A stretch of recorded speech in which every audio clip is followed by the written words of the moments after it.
Bonjour à toutes et à tous, bienvenue sur ma chaîne. Aujourd'hui, je vais vous présenter une nouvelle vidéo qui sera mon avis sur La voleuse des secrets, écrit par Brenda Drake aux éditions Lumen.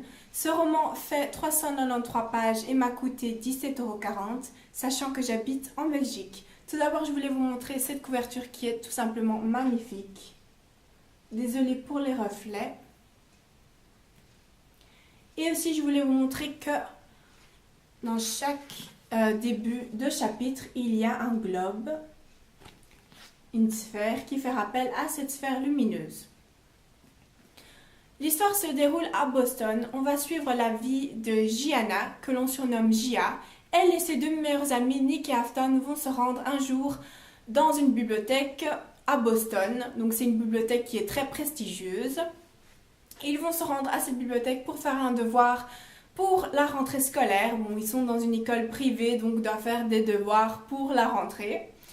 Dans la bibliothèque, Gianna va s'apercevoir qu'il y a un jeune homme qui est très séduisant, très mystérieux. Elle va de temps en temps jeter des coups d'œil à ce jeune homme. Et donc ce jeune homme va prendre un livre de la bibliothèque et va s'asseoir à une table en face d'elle et ses deux amis.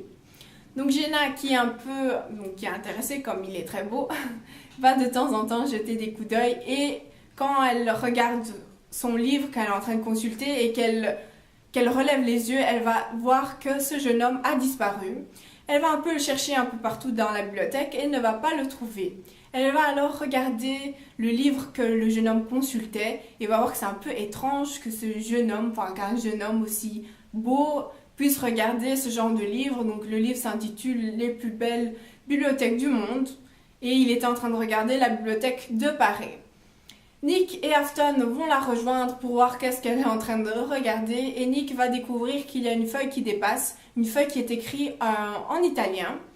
Lui et Gianna en fait suivent des cours d'italien, mais Nick n'a jamais été très fort en italien, donc Gianna lit la phrase à voix haute, et tout d'un coup ils se font transporter dans le livre, et quand ils atterrissent, ils regardent où ils sont et ils voient qu'ils sont dans la bibliothèque de Paris.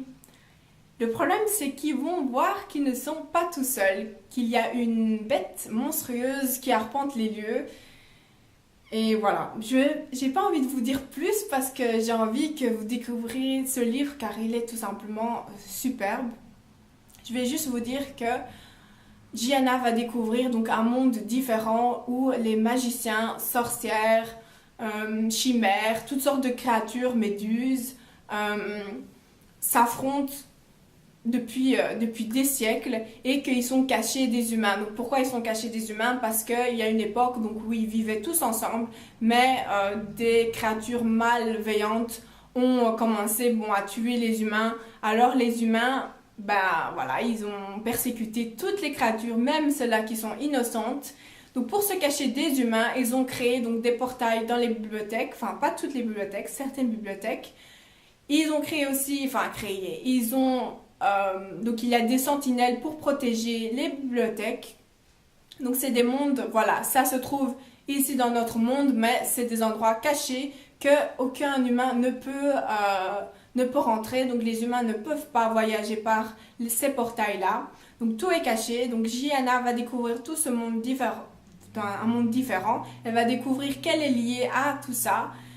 Donc voilà, je ne vais pas vous raconter plus car j'ai envie que vous découvriez ce livre. Donc je vais vous donner mon avis. Donc j'ai mis la note de 5 étoiles sur 5. Donc comme vous voyez, c'est un vrai coup de cœur. J'ai tout simplement adoré. J'ai été transportée dans cette histoire depuis le début à la fin. J'ai adoré. En fait, on le lit en un trait. Il y a tout ce que j'aime dans cette histoire. Il y a un monde fantastique, il y a de la romance, il y a de l'action, il y a des pouvoirs, parce que ils ont des pouvoirs aussi. Il y a de la magie, des pouvoirs. Il y a des créatures surnaturelles, il y a tout et j'en passe. Il y a plein de choses que j'aime. J'ai vraiment apprécié ce livre.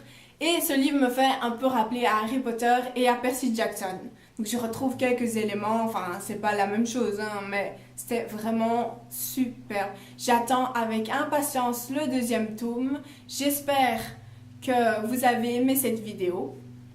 Si vous avez lu ce livre, n'hésitez pas à me mettre en commentaire votre avis parce que je serais très intéressée de voir ce que vous en pensez de ce livre. Moi, ça a été vraiment un vrai coup de cœur, ça a été un régal de lire ce livre. J'ai vraiment... Si vous n'avez pas aimé ce livre, n'hésitez pas non plus à commenter. N'hésitez pas à vous abonner si vous voulez et on se retrouve pour une prochaine vidéo. Bye!